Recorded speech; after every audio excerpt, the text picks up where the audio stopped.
All righty. Now we're live. Hey, good morning, Mike. How are you this morning? Good morning. Good morning. Good. How are you?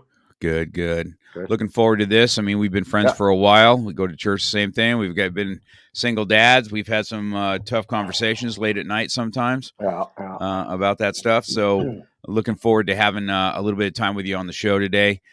If you guys know Mike, you know they had a CrossFit gym for a long time. He's got experience in the martial arts. We'll talk about his MMA times and his having a gym, having a CrossFit gym, what that looked like, and the ups and downs of owning a gym and what that looks like. So, with no further ado, Mike, I'm going to hand it over to you just to introduce yourself a little bit and tell everybody your name and about your Yeah. family, and go from there. Yeah. What's up, everybody? So my name is Mike Barnard. I've been born and raised here in the Valley. I owned MBX Athletics for about 9 years, um, and changed thousands of lives on a global scale, which I'm very blessed to be able to do so. And one thing was when I was in the gym scene, throughout life, you always want to try to find your purpose. And although I helped so many people, from a health standpoint, it just was not my calling still. And when I started my new business, Unbreakable Academy, it was to find my true purpose to actually help people on a much larger scale. And I have a son who's 7, whose name is Nico, and he's pretty much everything to me. So he's my Yeah, he's my my life. yeah. And his story is quite interesting. His story is a major reason why I started the academy. And just very blessed to be where I'm at now because I was taking some wrong paths in life. I was raised by great parents, both of them in law enforcement. So I grew up around law enforcement and military and got into martial arts when I was 8. So, I did MMA for a few years and done 6 different styles of martial arts. I love the discipline behind it. I like the one-on-one behind it. I've just never been a team sport guy, so when I got Yeah. into martial arts, it was cool. It was just me against that other person, and it's just a battle. So, and I So, think well, that's what we all do. let's talk about that when you were young. So, where did your parents get you started in martial arts? Is it something you wanted to do, or something parents led you to kind of go do? And where'd you start that at? Yeah, so I mean, probably like most young kids, we grew up on Bruce Lee, so Hmm. big fan of him, and just wanted to always try martial arts. But I was an extremely shy kid. Like I was, um, when I was a young kid, I was that kid that got picked on all the time because I just um, was extremely, extremely shy, and so I wanted to try martial arts, and I got into it was kind of like a Krav Maga style. It was called ninjutsu. We started with that and then did a little bit of taekwondo. I personally was not a fan of taekwondo. I liked the more hardcore martial arts, and then started that when I was 8. Did some tournaments, a little bit of competing, nothing crazy, and then just took it, just ran off with it and just loved it. Yeah, that's good. So, when did you? Let's talk about your. So, as you were a teenager, were you still involved, or was it more when you became adult that you looked at the MMA portion of it? When did you get into the fighting portion of it? Oh yeah, yeah, when I was a teen, I was actually more involved in it than ever. Because obviously I was more mature, and at that stage in my life, there's just a lot of bullying at school, and it was like the only way for me to kind of protect myself. And I didn't really have a dad, most of my life because he worked graveyard shifts. So it's kind of like by the time he was coming home from work, I was waking up and going to school, and then vice versa. So it was really hard for me growing up as a kid and trying to find my own place. But yeah, and then as I got older, I watched the UFC one and could I not remember. believe I I remember that. could not believe this was on TV and that it was a sport. And um, because there's so many different traditions of martial arts, and most of it's with pads on or whatever it is. It's very just kind of punches and kicks, unless you're doing the Muay Thai stuff. But and was super stoked, and I was like, "This is amazing. Where do I find an MMA gym?" And then I started going to MK Combat on Fallbrook and Roscoe, and things just kind of took off from there. So that's where you started. We never talked about that, you and I, on where we just kind of knew that that's kind of what you did.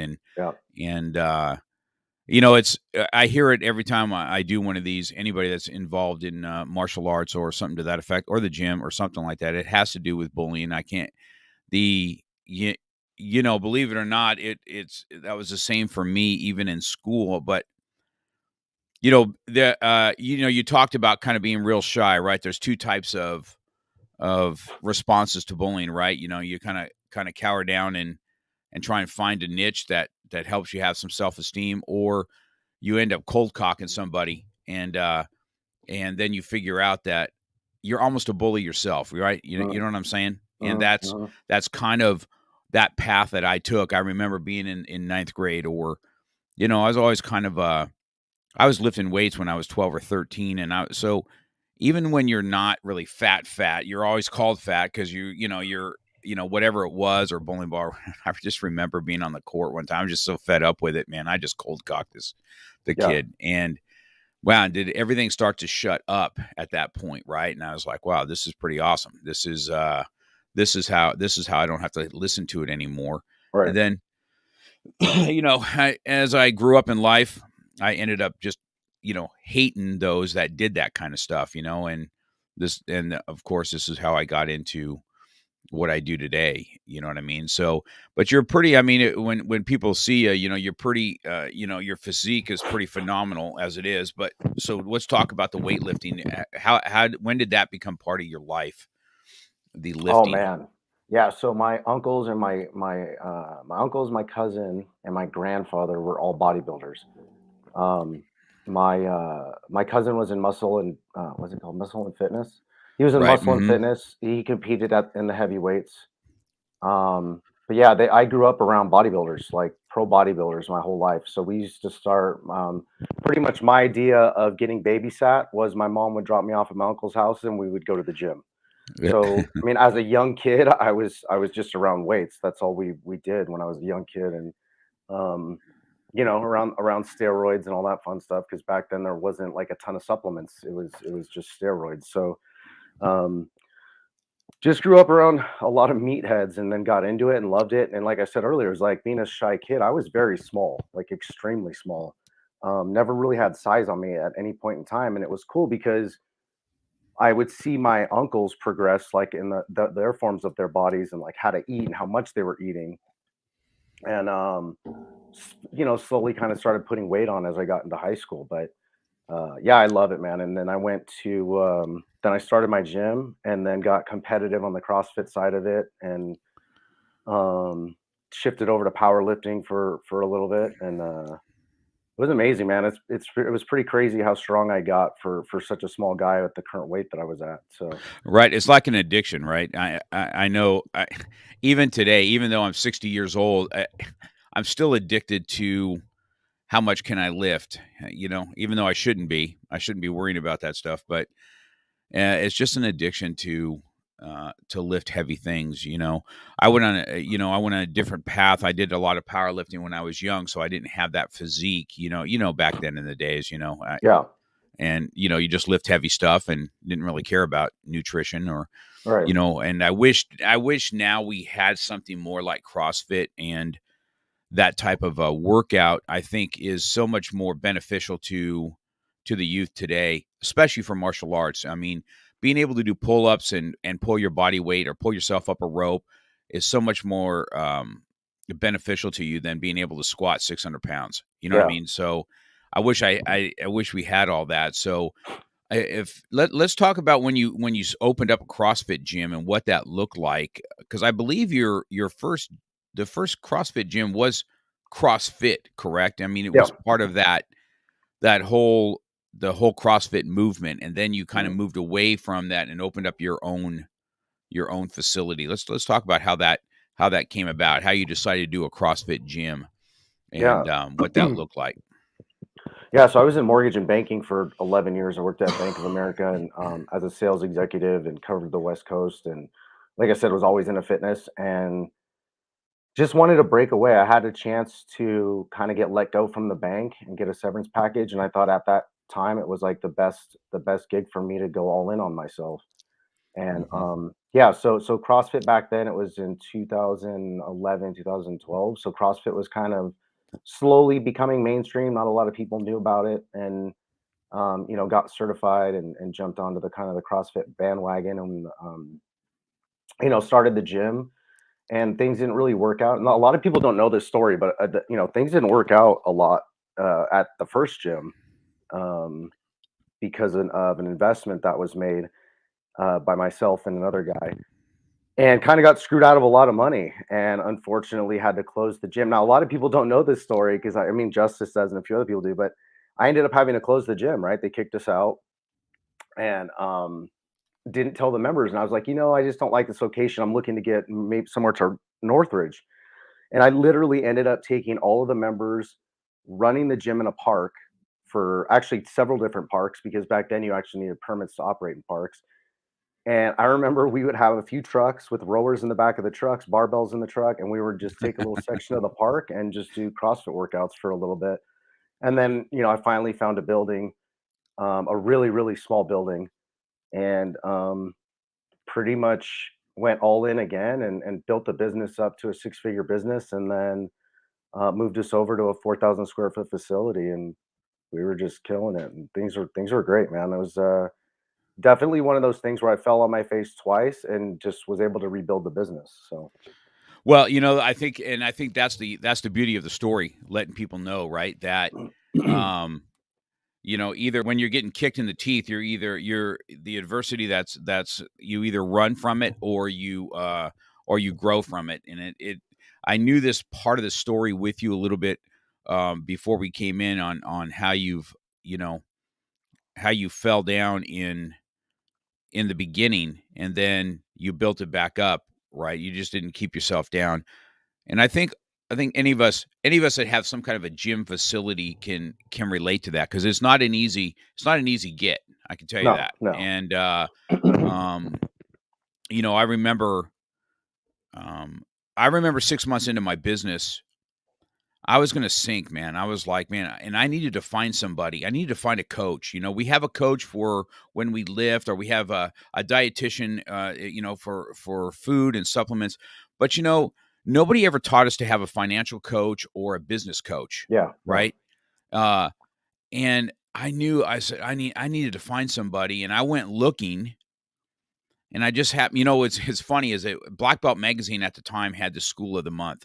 Mhm. And there's this one school of the month, and I'm like, wow, this guy just seems like he has it going on. He's in Tennessee. He seems to be a Christian. You know what I mean? I was looking for that. And so I called him and I said, hey, this is where I'm at. And I'm afraid I'm going to close my doors if I don't get some kind of help on how to run a business. Mhm. And, uh, and so he told me at that time, he goes, Mark, why don't you come down? You find your way down here, and I will host you at my house, and I'll feed you, and I'll give you a whole week. And then Terry Brumley and I are still friends today. He's the one that turned me around in 1 week's time, having that coach and having a mentor that just decided to take me under his wing out of the goodness of his heart. And that's Yeah. how I was able to do that. So do you feel like, did you have that yourself too? Did you feel like you failed at some point because you just you jumped into something that you love, but you didn't really know how to run the business? Or did you do it on your own, or did you go find somebody that had success and to try and help you build? How did you go about yours? Yeah, man. If I could do it all over again, I mean, like I am now with the new business, the first thing I did was hire a coach, but or multiple mentors. But yeah, man, you know what? Back then, I wouldn't really say I was stupid, but I was just arrogant, and I What's it? just wanted to figure it out. Like I was like, "There's nobody that's going to beat me at this game. I'm gonna be the best. I'm gonna be the largest gym in LA. I'm gonna have the most clients in LA." Like, no, I was just an arrogant kid. Like I had a lot of money in the bank back then because I was working at the Bank of America, so I really didn't have to rent equipment. Um, at the time, I knew a lot of people, so it's kind of arrogance. And um, but like you said earlier, it was literally one of those things where it's like every 6 months to a year, I was like, geez, I don't know how I'm gonna pull myself out of this, because it was just this constant repeat of gaining people, losing people. Mhm. Um, and there's a lot of shit talking that goes on in the fitness community. Oh, yes. So it's you always want to be able to establish yourself, as soon as you possibly can. And so but I was big with the community. I loved helping people in general. Like it wasn't necessarily just the gym. It was going out and talking to the community and helping the community and giving people food and helping the homeless. And um, we were big with children as well. I mean, we're donating diapers every year to local apartment complex that just did not have money. So we were donating cases of water and diapers and wipes and everything. And I think that, like, for us, for MBX in general, because MBX was never mine, right? Like it's always the clients. My name's on the business, but at the end of the day, MBX was the communities, and that's why I fought. I mean, at the end of the day, I didn't really fight for me. I fought because I wanted to show everybody that there's a reason why you're given those battles, and God only gives the strongest shoulders the hardest battles. And so I Yes, was willing true. to take that up full on, whether it didn't matter how many times I failed. Um, but yeah, man, I would say if I would suggest anything to anybody that wants to start a business, the first thing you want to do is invest money in somebody that's successful, that's already done what you want to do. Because if you go into it yourself, or you half-ass it, especially when it comes to entrepreneurs that are high-level coaches, it's worth spending 10 to 20,000 to hire a coach than hit all the roadblocks and go upside down in a year and waste all your money. Yeah, right. I think that is such a lesson learned on that.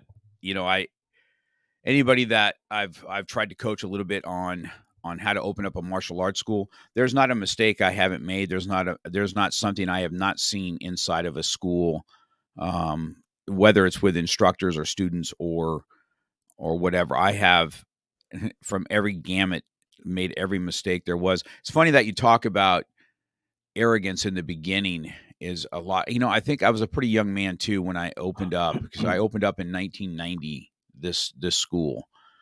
And like you, I knew a lot of people, and a lot of people I started as a ministry, and then it I got too know. big at Rocky Peak, right? And then so I decided to come down. So we kept those that couldn't afford it, and then we had a bunch that, especially the kids that followed me to try and open up this school. And I think I had that same thing back then. Uh, I guess arrogance would be a good thing, because you just think you can do it all on your own. And I Mhm. remember I'm sure you've been at nighttime, right? When that's when our brain just still continues going. How am I keeping these doors open? When the attrition rate is I gain 2, lose 5, right? Yeah, yeah. You know what I All it mean? never, yeah, never Right. fails. And it's just, and I never realized on what a numbers game a gym or a facility like myself is. It is a numbers game. And I don't know, like in your industry too, like, so in the martial arts industry, we get so vested personally into students, Mm. and then to see them fall off, after you've poured yourself into them. I'm sure that's another side of your business that's just like it just, you're like, man, I spent all this time with them, and then they just, they pop smoke and they're gone. You know what I Yeah. mean? Yeah, So that's super common, I think, in all fitness-based industries, even martial arts. It sucks. I mean, I think that's where it's hard to separate your emotions from that aspect of the business, because you build relationships with these people. You build, you end up going to their kids' graduations and going actually to these people's homes and barbecuing and hanging out, and then, whatever the reason might be, whether it's just they don't like the scenario anymore at the location, or want to try something new, whatever it might be, or somebody said something, and you end up losing them, and it's just like, damn, it's you take it personally. I mean, I took a lot of stuff personally, which I probably shouldn't have, but you kind of do, because you want the best for your business, but you want, even, you want the best for them too. So it's hard to invest so much of your energy and so much time and emotion into somebody, and they're like, well, I'm going to cancel my membership, I'm going to try something else. And it's super hard. It's definitely something that wore on me. It was definitely one of those things from a mental aspect that would put me in a mental place that I didn't like being in, because I started blaming myself literally for everything. right, exactly. You're 100% right. I understand that emotion completely. Well, so Mike, so now that you're kind of a coach on the other side of it now, right? So Yeah. what kind of advice do you give people at this point, if they're in that fitness type industry? from your experiences, what are you telling um, most people now? And and I'll give you my take on it. We'll see if we're on the same we're on the same take. But Yeah. how do you deal with that? The biggest thing I would tell anybody right now, is what separates you from everybody else.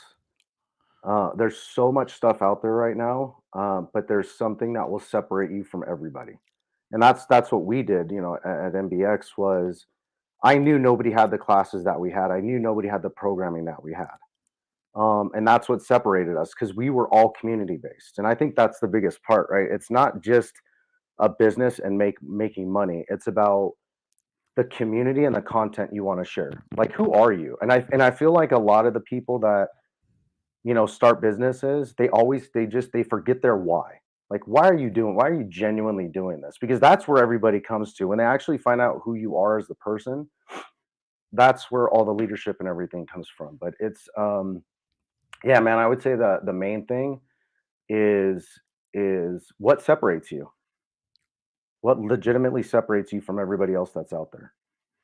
Yeah, I think that, and I think that's a great question that you pose on people, for sure. That would, and I think even in my own school, community is probably one of the most important things. But you grow as you're in a community too. I've been here for 30 plus years now, so Mm, it's almost like Mark Cox's studio is part of the it's part of the land at this point. Because I've I've been here for so long. So most people know of the school, or know my name, or at my son, whatever. And people that's been with me for 20 plus years, Nathan Carlin, who teaches mm, at Pierce College also. So we kind of spider out this way.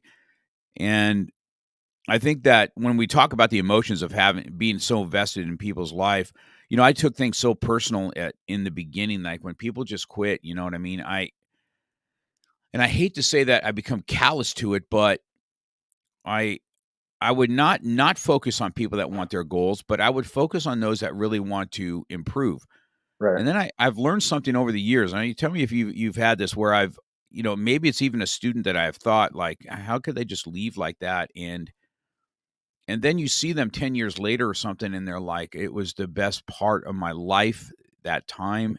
Something had come up, and something that you took so personal had nothing to do with you at all. You know what I mean?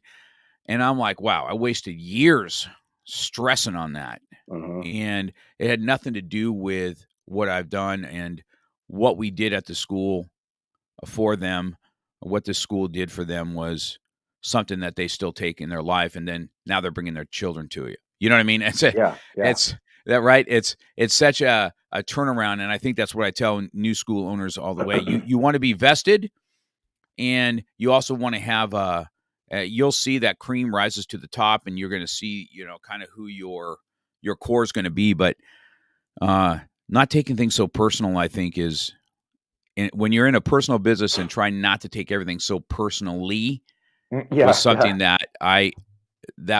that has been life changing for me, for sure. And it's taken me years. I'm not this didn't happen overnight. This Oh, probably yeah. happened in the last 5 years. As you get to be a little bit older man and stuff like that, and you've been knocked in the teeth from life, um, for sure. And I think that's probably what helped grow you a little bit, because I know that you and I have had some talks about being a single dad and what that looks like. Uh, and how that portion of your life kind of helps shape you, Mm, you know? Because I think for a while you didn't even get to see your son as much, for a while. You had to fight to see yeah. your son. And what was that battle like as you climbed that? Is that one of the hardest battles you've had? Uh, and what does it look like on the other side? What do we tell men that are going through this? Something you and I have gone through. Um, what it's like to fight as a single dad when the Yeah, man. society is Jeez. against you. Yeah, that one's hard. I mean, I'm part of multiple men's groups, and I've helped a lot of fathers. It's so difficult because like I always tell the attorneys and the judges, like, I just want to be a dad. Like, I don't understand what's so difficult about that statement of just wanting to be a dad and love, a child that you brought into the world. Um, One thing that I tell them is I tell them there's things that you can control and things you can't control. And the problem is, like, when we get into the realm of things that we can't control, that's when we get ourselves into more trouble, and that's when the emotions kind of go way past than what we do with them. So, although difficult, it's hard, man. I mean, because of everything that's going on, and especially because you're a single dad and the world seems against you, you pull back, right? Like, I didn't Mhm. see my son most of 2019, and for multiple reasons, and it was just the false police reports and everything else against me, and that was probably the lowest point in my life. Right after, like, at the time when I found out that he was being abused. um, it was I've never had time to heal, and I think that's the hard part. Is, like, as fathers, we're going to work, we're doing all these different things, we're trying to provide for our kids, we're even trying to see our kids, but we don't genuinely ever have time to heal and understand why the process is how it is. And that's what killed me the most, man. I mean, it was just going from, co-parenting with my ex to all of a sudden overnight full-time dad. I have to figure out how to raise a 4-year-old that just was abused. I don't know what the hell I'm doing. Mhm. And it was crazy because I went through the same thing, and it was literally the same thing that happened to Nico was the exact same thing that happened to me. Um, but yeah, man, it's so hard to give advice to dads that are single dads, because we're just in we're just in, like, this bubble, and it literally feels like you're alone 99% of the time. Like, nobody listens to you. They don't care about your emotions. It's a very hard place to be in. And I always compared it to prison. Mhm. Because there was a few times I went to jail, and it was just like, God, I just feel alone right now. I can't talk to anybody. Nobody understands me. I screwed up. My fault. But that's what it feels like. It legitimately feels like prison. I mean, I didn't see Nico. I'm going through the same thing again this year, where I haven't seen him most this year. Or excuse me, I'm sorry, 2021. Uh, Same thing again. So 2019 repeated itself in 2021, and more fake police reports, more this, more that, and I didn't see my son again for most of 2021. Um, yeah, I think it's a story out there, Mike, that is important because I same thing here. I've chewed this dirt where you know, you and I we've talked some personal stories that excuse me, we don't need to share here, but um what it's like to be a single dad and have most it's already hard enough to be a dad, right? yeah, Father's Day comes around, nobody really gives a yeah, nobody gives a shit what how we feel or what we think anyway. all right, Uh we're kind of on the bottom of the barrel when it comes to that, and then society kicks you in the teeth anyway, right? Any dad on TV or anything like that. Um uh and this is a good student. This is the one that runs my Simi Valley School. This is Jay. He was a single dad too. He's in our club, um, oh, okay, and he's never met you, but you know, hoping to see you in the future. yeah, You'll like him. He's one of ours, and cool, so I remember going through this, man. I was so angry all the time. I don't even know how my business survived it. It has to be my staff, because I remember in those stages, I was so angry all the time that I just couldn't, I couldn't, nobody just, there was nothing men's health wise to thing outside the gym and fighting. I hmm, can't, I don't know what else there would have been for me. I yeah, mean, I was sparring, you know, the I know it's weird, right? People when I tell them about it, I'm like, I don't know what it was. I just enjoyed I enjoyed getting hit and I enjoyed hitting. hmm, It took things away. It was a good antidepressant for me. yeah, And so anger, anxiety, depression, I think we all had that, and then we all masked it because in your thing I saw that, right? We talked about having anxiety and depression, and that's hard, right? Being the alpha male. in your business, right? And you're the one that has to be on top of your game all the time, or put on a face that everything's awesome, and really it's not. You Yeah. experience that same thing when you're Yeah. when you were in your gym. I mean, God, how yeah, dude. often were you? I don't know about you, but I was in my gym all the time by myself with no one there, hitting pads or doing what I was doing or lifting or whatever I was doing. I mean, Yeah. how did you handle your depression and your and suppressing anger when you really wanted to lash Oh out? man. You know, I got into drinking, you know, even Mm, more than I used to. And you know, as I got older, I figured out why I kept getting triggered to go that route. But it was hard, man. I mean, I remember multiple times like just being at the gym and just crying, like sobbing, because it was just like, when is this gonna end?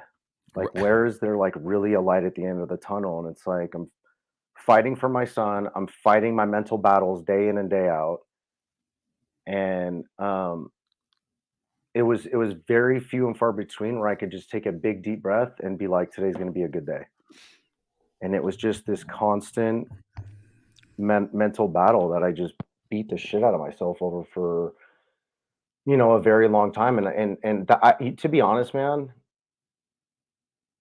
you know, I think that's why I lost a lot of members because um there was just this point in my life where I just did not care.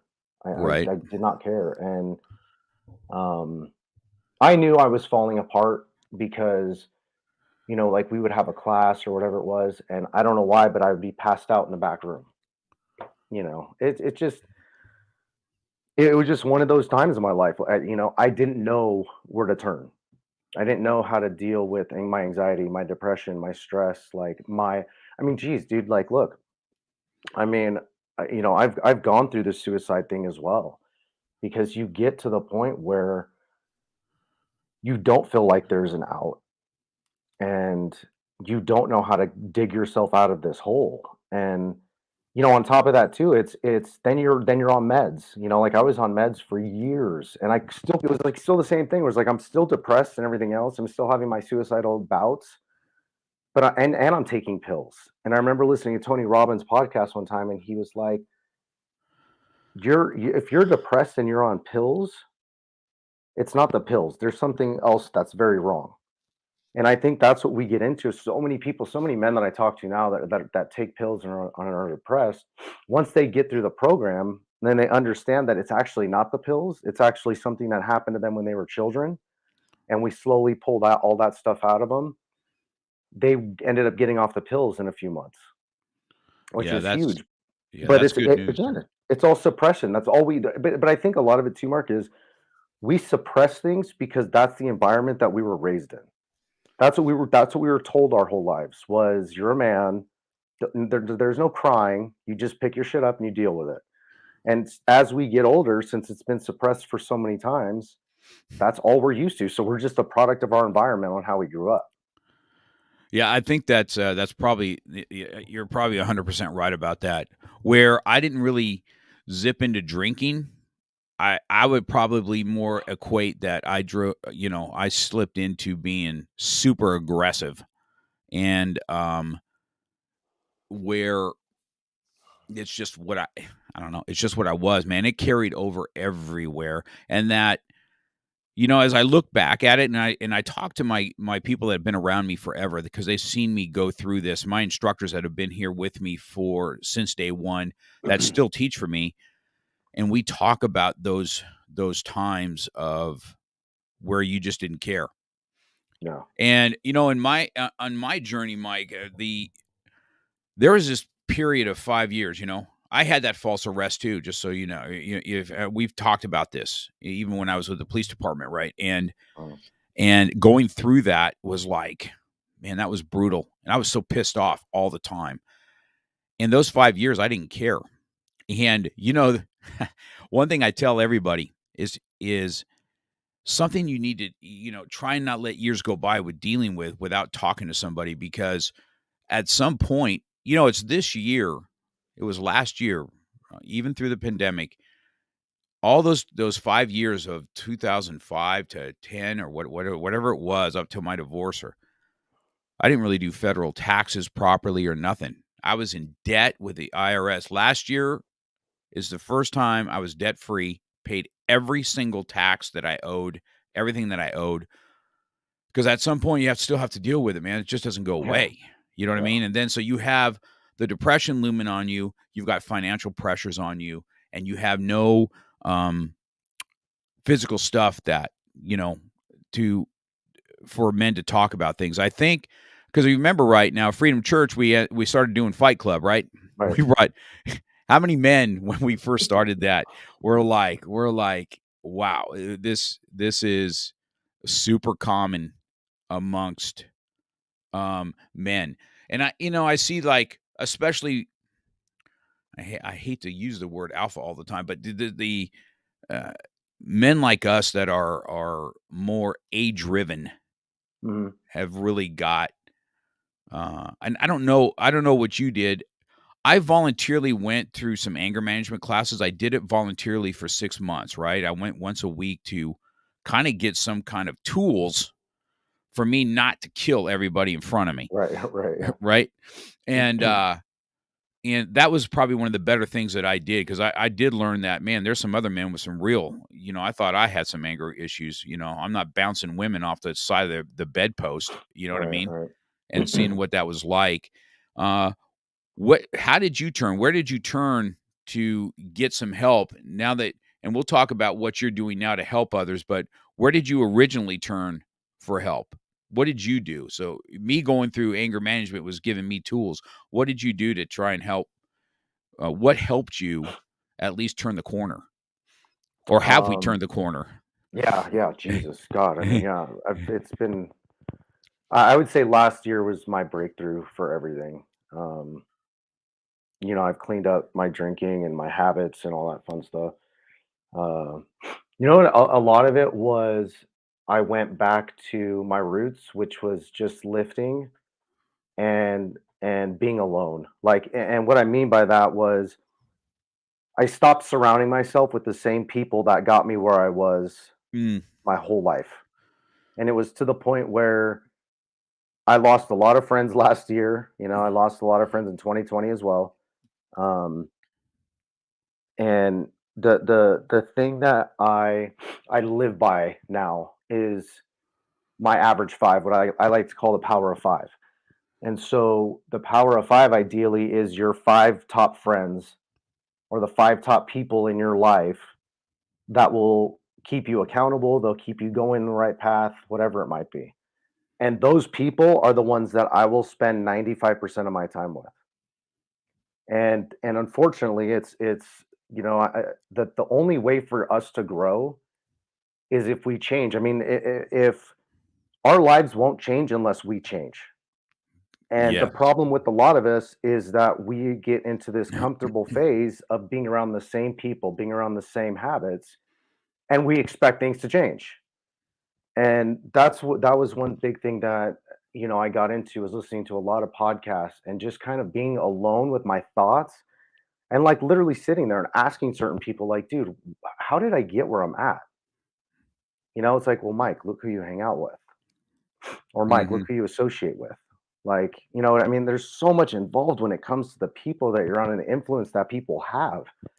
Um, and yeah, man, and the gym, I being like a head case, like I like to call myself, because, and I don't think it's a bad thing either. I think that now that I can control my thoughts more, um, it's a beautiful thing. It's the more mental aspect of it. I'm no longer going to allow mind to control me. I'm going to control mind, and it's all how we look at it. And I think that's the biggest part, is when we get into habits. And this is the thing that people don't understand is you have to create habits and stick to those habits. Things genuinely change. So many people that I'll talk to, they'll feel better after a week or two in the program, right? And then they'll go to their back to their old habits.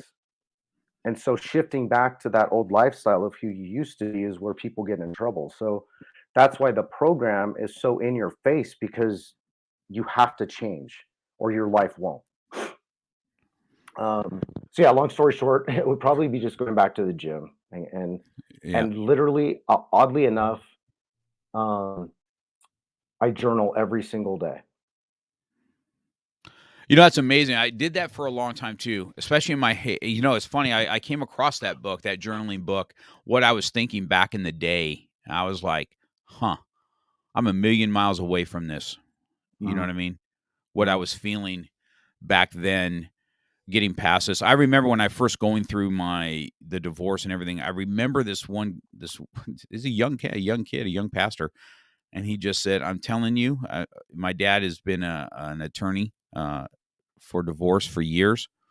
At some point, there'll be a turning point, and as bad as you think it is, it's not going to be that bad." And sure enough, you know, those times has come. As you know, I'm a little older than you, so you know, my kids are adults now, right? And living in a broken home, but you know, having my influence because I raised them, um, has been has been rewarding. So that's one thing I do tell men.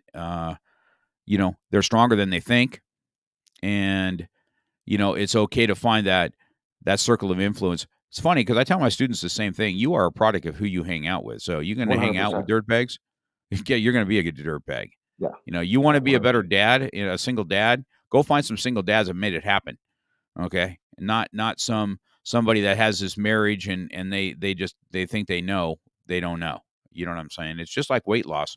You know, some skinny guy telling me how I feel was a little bit different than somebody that struggled uh, like I did, right? And so Mm-hmm. um, it's just one of those things that you are a product of who you hang out with. Well, so let's get into what you are now. So you have it's called the unbreakable. Yeah. Okay, and let's talk about what you're doing with that now. Let's talk about all these experiences that we talked about in the beginning. Sounds a little depressing to what you've funneled into what you're doing now. So let's talk about what it is you're doing. Yeah. So man, um, Unbreakable Academy, man. So I started the academy um, solely based on helping people find their true purpose. It was pretty much like everything I grew up with. I remember sitting when I was writing out the Unbreakable Academy and just what does the Unbreakable mean? Like because I had all these different names and it was going to be unstoppable and I was like that's lame. It's like you can't be unstoppable.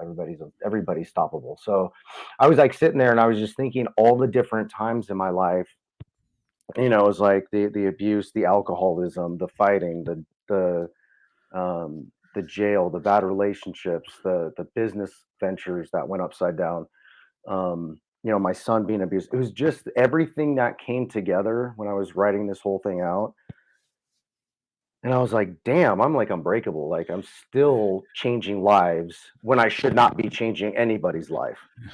Yeah. Um, and so it was one of those things where when I built the business, I'm like, look, I want to be able to help people, break those mental barriers for people and help people find their true purpose and understand why that why that their current lives are not their fault and that it's a product of how they grew up.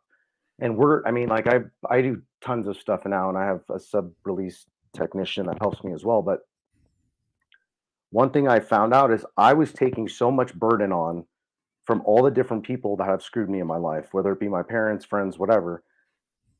And the thing behind it was none of that was my fault. But yet, as I got older, I was taking all of that on as if it was my fault. Right. And so we talk about things, I talk about triggers to a lot of clients.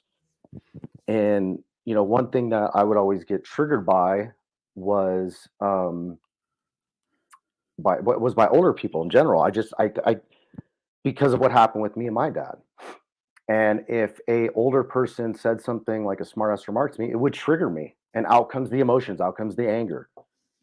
Hmm. And when I figured out that it wasn't that particular person that triggered me, it was actually what I grew up with that triggered me. then I could start going reversing everything and understanding why I was triggered and how to reverse all of it.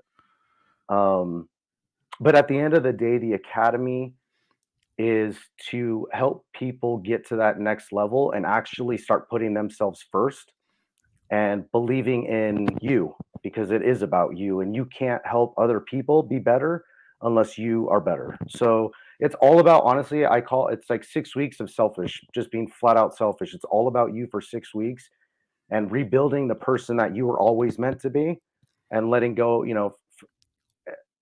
pretty much stop living in the past, right? Like I always have this thing. It's, you know, forgive yourself, forgive your younger self, right? Yeah. And then it's believe in your current self, and then create your future self. Mm. And so it's just a breakdown of everything, right? Like when we're kids, we unfortunately go through a lot of stuff. So unfortunately, as we get older, that's us. Why we're kids and we're around alcohol more often than not. We're teens, we start drinking. And so, but it's a product of our environment. And I think a lot of it too is there was something I read a long time ago that made me completely shift my perception on things. Is there was a father who was an alcoholic, and there was two sons. And as the sons got older, one of the sons ended up becoming an alcoholic and lived on the street and was homeless. The other son was ended up being an entrepreneur and a multimillionaire. And so the story behind that is we all have a path, and we all have options of our paths and how we grew up. And just because you're around that doesn't mean that that's going to be who you are as you get older. And so one brother took the path of the father, the other brother turned his life around and became an entrepreneur and a multimillionaire. And that's what I'm trying to get people to understand, that just because you were raised a certain way or just because you're around a certain environment does not define who you are when you get older. It does not define who you are even now in this thought in this life. So um, yeah, man, it's just been awesome. It's just been helping people um, forgive themselves. Start. Life's meant to be a beautiful thing, man. But when you wake up and you're depressed all the time and you beat yourself up all the time, that's not a life anybody should want, man. So that's all we're trying to do, man. We're just trying to change one person at a time, and get them to take the program. And I think the what I want people to know is the program is is not about information, it's about transformation. And that's what we're trying to do, is build things that people get transformed off based on the information that we're giving them. So when they get through the program, I want them to take that information and use it to transform other people. Yeah, so you're duplicating yourself. Yeah, I think that Yeah. I think that's great. I think one of the things I read in there is taking your tragedies into triumphs. I Mhm. thought that was I thought that was a good line on what that is to carry on. So, are you is the academy both male and female? Is that do you Yeah, is so it? pretty interesting. I mean, right now it's all males. Mhm. I'm completely open to working with females. I'm not a soft person. Like, I'm not, I mean, look, I don't have time to beat. I'm not going to separate my personality behind male and female. I would work with any female. I have no problem with that. I just keep it up, and I got a few guys that are like, bro, you're too much for me. I get it, but I mean, they stay in my program and they love the program, but I don't sugarcoat anything. Life is not about sugarcoating anything. You kind of have to just take life by the horns and go at it. So, yes, but right now it's men. Um, if a female contacts me, I'm more than happy to work with the female. I think my staff and my team is great for either sex. My subconscious release technician is a female and she's a Christian, and the academy is built for anybody. But right now, men have been reaching out to me more than anybody. Which I think is probably, some of my favorite podcasters, is Andy Frisella, Mhm. and he's just an in your face dude, and Jocko's a pretty much in your face type of guy, a little bit different flavor, but still just some real stuff. Even my podcast being called Real Talk, it's because I'm one of those guys too. You're just going to hear it how it is. A lot of people, some people, even men, some men just can't take it. You know what I Yeah. mean? It's like, I don't. And as I look back, as I've gotten a little bit older, I'm not sure they can't take me or they can't take the truth. I don't really know which one it is. You know what I mean? I You would go just back don't. to that they can't take the truth. I think Yeah, that's for everybody though. right. I mean, right? It's nothing harder when someone's telling you your pitfalls and this is where it is. Um, And, I know as a younger guy, I was super I couldn't take a lot of that kind of stuff at all. I just thought I had all the answers to everything, and you're just nothing. You're just a piece of shit, so I don't wanna hear it. Mhm. And, so I lost out on a lot of good counsel that way, and as I've gotten older, I appreciate somebody with a little bit more experience saying, "Hey, man, you're a little rough around the edges here. This is great here." And I understand. That's why you and I kind of get along really well. Anyway, we just have that kind of a in your face personality. It is what it is. But you know, I don't know what to tell you, man. A lot of men are soft. I don't know what to say. Today, No, uh, I mean that's a straight up true statement. I mean, there's masculinity is going extinct. Let's just call it what I, it is. I mean, I've never seen it like this before. When uh I eh, the just the rundown of a man is just like I don't get it. I really don't. It frustrates me, and Yeah. I'm pretty hardcore instructor, but I've produced hundreds of black belts. You know what I mean? I think people are looking for um I might be a little over the top at times, but the tough exterior, most men with tough exteriors like this or real exteriors, they have a heart underneath there that loves just as much as they tell you what's up. Mhm. They'll embrace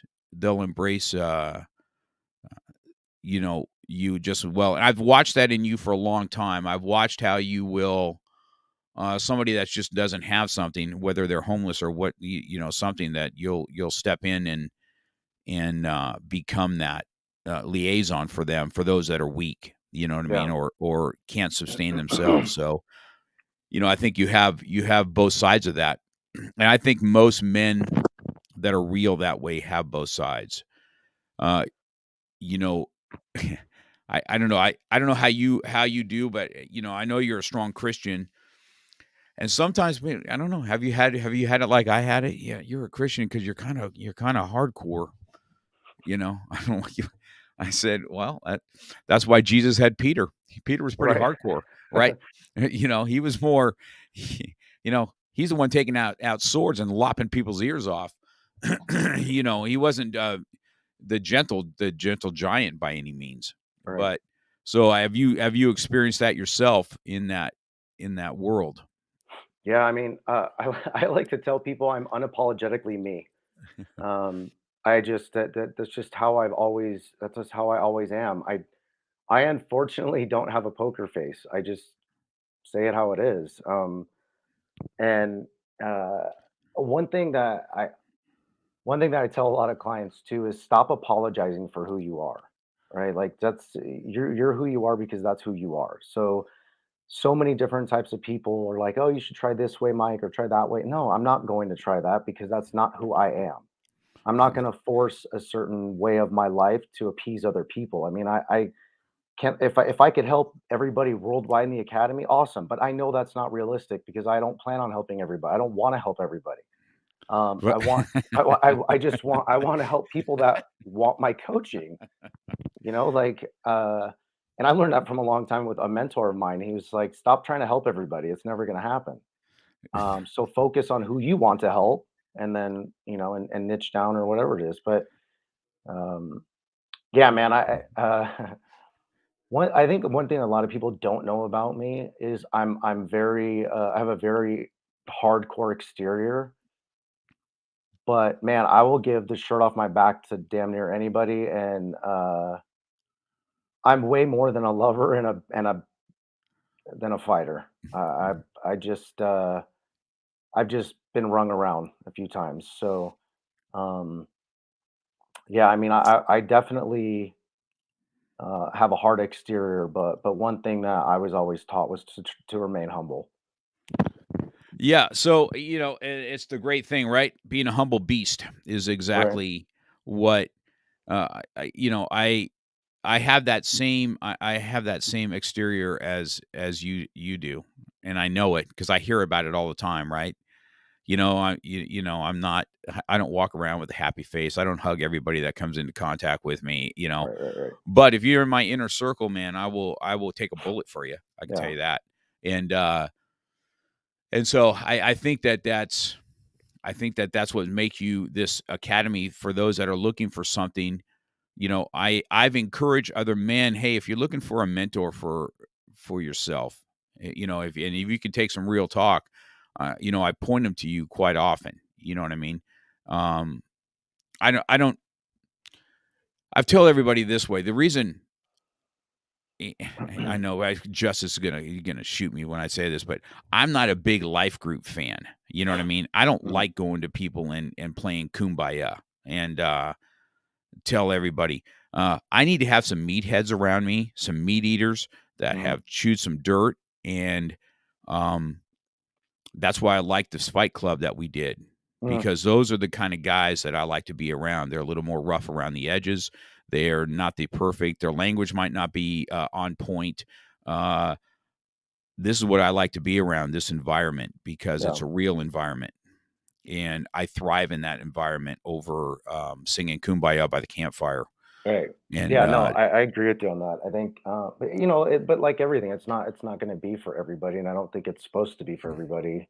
mhm. Um, you know, I even have clients where they're like, Mike, I don't want to be in the Facebook group. I just want just with you one-on-ones. Um, and I just started this one. Actually, he goes to Freedom, and he's like, I just want to let you know, Mike, it's okay if you call me out. And I was like, that's gonna happen regardless. But I mean, I'm like, dude, I'm like, just so you know, man, I said, I know we're friends and everything, but um, once you sign the contract, we are business associates. We are not friends. So What's I just want to be clear with that. Uh, but yeah, you know, it's true though. It's super hard. I mean, that's why I don't do therapy. I can't do therapy. I very rarely will do groups. Um, uh, yeah, I've the anger management thing you mentioned earlier. I can't. That just I'm not built like that. You know what's funny is I did anger management. I was more pissed off by the time I left than I was when I was there. So I can't tell you how many times I left that place going. What the? it didn't benefit me. As you know, I was there to stop being angry, and I was more pissed by the time I left. So I was like, I can't do this. So yeah, so a lot of it, like I said earlier, is just you got to surround yourself with the power of five. You got to get those five key people or 10, whatever it is, but um, and get them to keep you accountable. I It's the just only way you're going to grow. It's so true about that. I think the only thing that survived the anger management that I went through is the instructor was kind of real. Oh, Like he'll okay. just say, "Well, you know what? Stop being an asshole." You know what I'm saying? Yeah, I mean, he yeah, was just like in your face, like you know, you sugarcoat everything, but the bottom line is you're just being a dick. You know, I'm like, right, oh my right. goodness, you're right. And I remember. Well, I remember leaving some of those times going, man, I wouldn't mind bouncing some of these men off their Oh own God. bedpost. Oh my gosh, this is a jackass, dude. I was Yeah, like, well, this is hard because for me in general, I can't. One, the instructor was soft. You know, there's a few guys that cried, and I'm cool with guys crying. Look, I get it. I'm all game for crying. Um, but cry because for something legitimate. Don't cry because you got caught. yeah, like just come on. So I have a hard time with that stuff. I'm more. I mean, look, you know, I don't want to be sexist or anything like that, but I know me, and I know having a female mentor won't help me because I need somebody to be a certain way with me. Mhm. And and that's just how I grew up. And so when I talk to a lot of the guys that come onto the academy, I'm like, this is how I coach and this is how things are done. If you're cool with it, let's move forward. If not, then I'm not the coach for you. Um, and that's just Yeah, always how I've always been. yeah. I think that's. I think you have a lot to bring to the table, Mike. I've got to enjoy watching you. I know that you and I have had some some talks over the phone about your boy and what that looks like, and the adversity that you've overcome. You have a lot to offer a group of men, and I think that this is why I wanted to have you on here, because first of all, there's just not a lot of stuff for men. You know what I mean? Even my own son, I'm going to do one with my son, Daniel, that had a eating disorder. Mhm. Finding somebody to help him with an eating disorder for a male was like pulling teeth. We couldn't find anybody, you know. I think part of it was me just having a strong relationship with him, where at least he could talk to his dad. You know Right. what I mean? And not, you know, he, and I don't really have any formal training outside of, like, son, I said, I know this about, I don't care if it's addiction, if it's food, it's at some point, I don't care where you're at in a program or whatever, there has to be a mind shift of your own. Yeah. Okay. There's no technique that's going to make you have a mind shift. You have to want to change, and then you need to get the tools to change. That's the bottom line. So this is the one thing that you're going to have to do, is have this mind shift. And when you have it, you know, I didn't have it. I didn't have it for a long time. I mean, think of, I tell everybody all this all the time. I said, I'm a martial arts instructor. I was a fat athlete. I don't know why. I just was. I was fat, but I was athletic and Mhm. agile and stuff for my size. And I'm supposed to be teaching discipline and all that, yet I'm 100 pounds overweight. How is it possible? Mhm. And I remember when I had the medical scare, 2 years ago, when I said, okay, there was a huge mental shift. And then when I said, I'm going to do this, and that's how I lost over 100 pounds, is when I finally did the mental shift, is when it happened, right? Mhm. So you can get taught discipline until you're blue in the face, but at some point you're going to have a mental shift. So I think, we're wrapping up our hour. I want to leave you with that same. I want you to give us a thought on what you think is going to be uh, beneficial for some men to hear from yourself on, and then how to get a hold of you and your academy if that's what they want to do. So why don't you end it out for us on something positive that you think that we can hear? Yeah, man.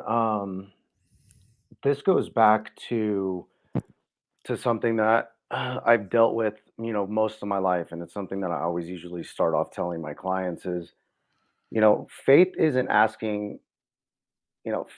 about asking God to step in and stop the storm.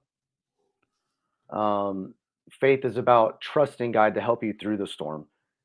And we get into this life where we start losing our faith and we start losing who we are because we're going through so much stuff. But at the end of the day, most of us think that we're getting put into this trap. We have no idea that we're actually being set up for something better. But we have to go through this to get to that end setup, which is where we're supposed to be. And it's very simple, but us as humans, we like to complicate everything. And so what we like to do is simplify our process. That's the best part of the academy. I'm not giving you psychological information. I'm not going to send you to a psychiatrist. I'm not giving you things like what the left side of your brain does. We don't give a shit about that. What we care about is getting you to understand where you're always meant to be in life. So if anybody wants to contact me, it's under the Unbreakable Academy, literally on every single platform. We're on Facebook, TikTok, LinkedIn, Instagram, uh, what else? Oh, and YouTube. So Unbreakable Academy, and then you can email me directly at mike@theunbreakableacademy.com, and would love to send you guys some free information on setting up your own mindset, some videos to get you started. We have a lot of free content out there, guys. So even contacting me, don't think I'm going to sell you on buying any package. This is to help you out. So Yeah, that's good. So what I'll do, Mike, by end of day, we'll have this on the audio portion too. So even though we're live on Facebook now, I will download the audio portion of this, and I will, do some cuts in it on, for the intros and outros and stuff, and it'll be live by end of day. you'll be able to share this on all your platforms so people Awesome. can listen to it again, and when they're driving instead of just watching on video. So everything I do has an audio podcast to it, and Awesome. I will put all your info in our show notes. So when people come to the page where they see you on my website on this particular podcast, they'll be able to click on, and I'll make sure that your stuff is all inside there and ready to go to be able to contact you. So I really enjoyed this hour. This was good. I think that I knew this was going to be good on men's mental health anyway, on that there is stuff out there. There's other, like the military calls it buddy checking, right? They do a buddy check on people and their mental state and trying to hold each other accountable. I think it's something that lacks for men as it is, just to do a quick buddy check on a daily when they're having it. Just a quick call. Hey man, what's up? And you know how men are. We could sit in the car for an hour and a half and not say one word to each other and feel like we had a good time, man. That was awesome. That's so true. And just to have that. That's just the way we're built. You know what I mean? So this was an awesome. This was an awesome time for me. It allowed me to talk a little bit and get a little bit of your story out there and let people know who you're all about. I couldn't pick a better guy out there to, if you want some real talk, you got to have some real men telling you, man, that's been through some real shit. I don't know what else to say. I mean, that's just the way it goes. Yeah. You know what I mean? I'm not here to blow smoke. That's for sure. Yeah, so no, I appreciate it, man. Thank you so much for having me. Yeah, it was really good, man.